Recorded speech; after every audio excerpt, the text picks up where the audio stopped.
ఉన్నాడో లేడో తెలియదు దేవుడు, కానీ ఉన్నన్నాళ్ళు వెతుకుతూ ఉంటాడు జీవుడు.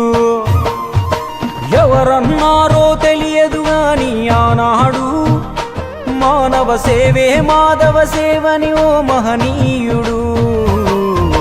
దేవుడంటే సాయమేరా తమ్ముడు, ఆ దేవుడే ఇది చెప్పిన ఎవ్వడు నమ్మడు.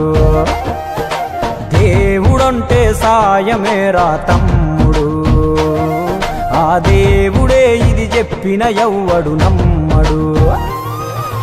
ఉన్నాడో లేడో తెలియదు దేవుడు, కానీ ఉన్నన్నాళ్ళు వెతుకుతూ ఉంటాడు జీవుడు.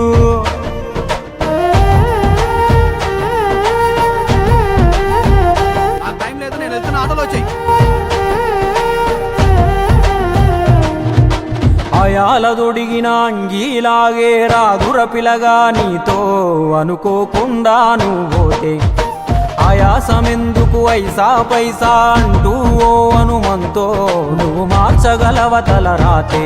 నీ ఎదుటి వాడి కన్నీళ్లు తుడువగా చేయి రాదు నీకు, నీకెదురయ్యేటి అవరోధ సంద్రమును ఎవడు దాటిస్తాడు. నీ కళ్ళ ముందు జరిగేటి ఘోరమును ఆపతెగువలేదు, నీ వాళ్ళు కూడా స్థానములుంటే ఆడా ఎవడు రాడు. సూర్యుడు విసుగే లేకుండా వెలుగుతో సాయం చేస్తాడు, చంద్రుడు తిరిగేమడగడుగా చలువను రోజు పంచుతాడు. కనుకే వేల ఏళ్ళుగా వాళ్ళ స్థానము గగన తలము పైనే.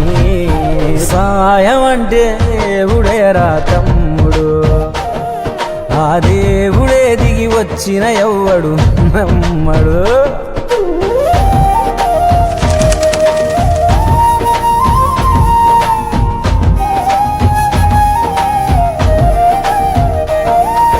పిడికెడు కడుపుకు సాలద నీకు ఎందుకు ఆస్తులాశ, మూడో తరముల దాకా వరస నువ్వు శ్రమించి గట్టిన నీ ఇంట్లోనే ఉంచరు గోడకు ఫోటో, గురుతుండదు నీ పేరేంటో. సాయం అంటే పైసలే కాదు, సంపదతో పనే లేదు, అవసరానికో మంచి మాట ముందేది సాటి రాదు. ఎనగేసుకున్న ఆస్తి పైన నీ పేరే ఉండదెప్పుడు, నువ్వు చేసుకున్న పుణ్యాల ఫలమే నీదయ్యా ఎల్లప్పుడు.